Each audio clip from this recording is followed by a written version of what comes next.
شیعہ سنی بریلوی کا نہیں کہتے ہیں.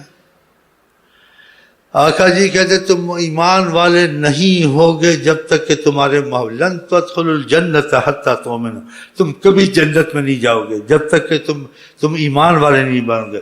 ولن تؤمنوا، اور کبھی ایمان والے نہیں ہو سکتے حتی تحابوا، تمہاری آپس میں محبت نہ. تو ہمارا مسئلہ یہ ہوتا ہے کہ شیعہ سنی بریلی تو ختم ہو نہیں سکتے. ہاں جی ہاں جی یہ تو بڑھتے ہی رہیں گے. ہاں جی لیکن ایک بات تو انسان اس کو سوچے کہ جہاں اللہ کے نبی کوئی بات کہے وہاں تک تو اتفاق ہونا چاہیے، اور جہاں اللہ رسول کے علاوہ باتیں ہیں اس میں اختلاف اس میں نہ پڑے چھوڑ دے. لیکن جو چیز اللہ کے نبی سے ثابت ہے، قرآن سے ثابت ہے، اس میں اختلاف بھی نہیں ہے، پھر اللہ کے نبی سے اختلاف کرے، قرآن سے اختلاف کرے، وہ آدمی کہاں مسلمان ہو سکتا ہے؟ جن لوگوں سے آقا نے محبت کی، اظہار محبت، قرآن کے ٹھوس ثبوت، حدیث کے ٹھوس ثبوت، مثلا وضاحت ابھی کرتا ہوں، پھر کو گالیاں دیں.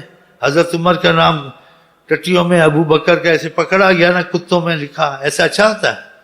جس سے آقا نے محبت کی، اپنے ساتھ ابھی بھی رکھا، اور قرآن میں ان کی تعریف آئی. ہاں جی ایسے واقعات قرآن میں ثابت ہیں، حضرت عمر کے، حضرت ابو بکر کے، ان کو گالیاں دینی چاہیے. یہ کٹر شیعہ سنی بریلی بنتے ادھر سے بنتی کہ رسول سے بھی اختلاف.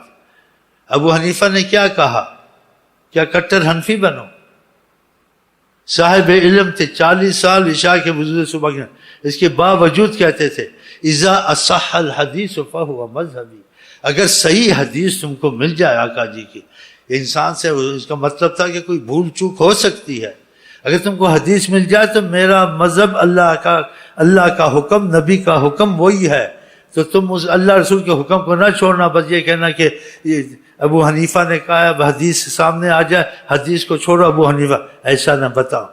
جو بڑے بڑے علماء ہیں، بڑے بڑے بزرگ علماء ہیں، انہوں نے ایسی باتیں نہیں کی. یہ چھوٹے موٹے بیچ میں ایسی باتیں کرتے ہیں. کٹر بریلوی سنی شیعہ نہ کہیا کرو، اس سے تمہاری محبت میں کمی ہوگی، تمہارے ایمان میں کمی ہوگی. آقا جی نے کہا ہے کہ تم اگر محبت نہیں تو ایمان نہیں، جنت میں جاؤ. اس حدیث کو کہاں کرو گے آپ کے پاس سنی بریلوی کی مسجد ہے، دیوبندی کی مسجد ہے، کسی کی ہے، آپ دیوبندی بریلی بھول جائیں، مسجد خدا کی ہے. بریلی دیوبندی میں نماز چپ کر کے پڑھ لیں. کوئی عالم ہو اس کا احترام کریں.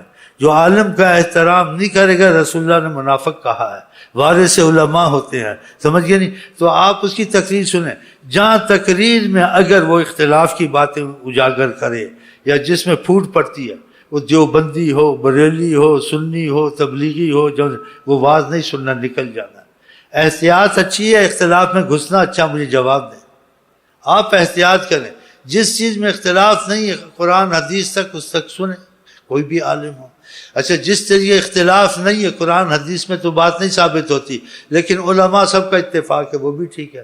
لیکن جس میں اگر دیوبندی ایسے کہتے ہیں یا بریلوی ایسے کہتے ہیں، وہ مسئلہ ثابت ہوتا ہے لیکن اختلاف اس میں آتا ہے، قرآن حدیث سمجھ میں نہیں آتی، تو اس کو چھوڑ دینا چاہیے.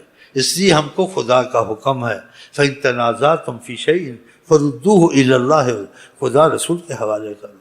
اور حدیث میں پہلی قومیں ہلاک ہوئیں کثرت السؤال وقیل و قال، زیادہ سوال کرنا، زیادہ بحث کرنا.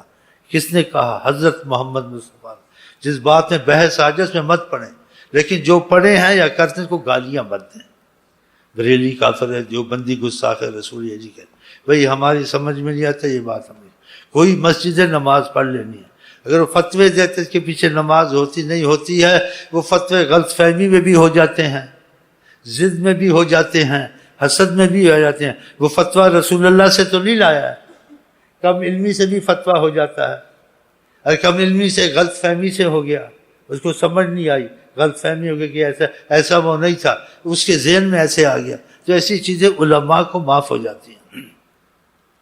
ہمارے بعد میں مشائخ پہ کرم تھا تو جناب رسول کریم کی زیارت نصیب ہوئی. اس کے دل میں کچھ آیا، اختلاف کا کوئی مسئلہ، تو آقا جی نے کہا میری امت کے علماء ہیں، خدا ان کو معاف کر دے گا. ان کی سمجھ میں ایسا آیا، انہیں ضد سے نہیں کہا ہے، انہوں نے میری دین کی خدمت کی ہے. آقا جی معاف کر دیتے ہیں، یہ کہ علماء ایک دوسرے کو معاف نہیں کرتے. اور تم عوام ان کی باتوں میں نہیں پڑھنا. جس بات میں علماء کا اختلاف ہے آپ نے اس سے پرہیز کر دی. کوئی عالم ہو، بریلوی ہو، دیوبندی ہو، تبلیغ، اس کا احترام کرنا ہے، لیکن اختلاف میں اس کے ان کے نہیں پڑھنا ہے۔ اختلاف سے تمہاری محبت میں پھوٹ پڑے گی، پھر تم ایمان والے نہیں رہو گے۔ آقا جی نے یہی کہا ہے، ہاں ایسے کام نہ کریں۔ میں ایک مسجد سے پڑھتا تھا نماز، والد صاحب کبھی دیر سے اور کئی باتوں میں غلطی کرتا تھا، اللہ کی قسم علیحدہ کو سمجھاتے، اس تفسیر میں ایسا نہیں ہے، اس حدیث کے مفہوم میں بچپن سے اس معاملے میں رہا ہوں، کچھ تجربہ عالموں کے ساتھ، کچھ طریقت والوں نے عمر سے لوگوں کے سامنے کہہ سکتا تھا، مجھے پتہ ہے کہ نفس نہیں مرا ہے، لوگوں کے سامنے محسوس کریں گے، جس کا نفس مر جائے نا اس کو کوئی پرواہ نہیں ہوتی۔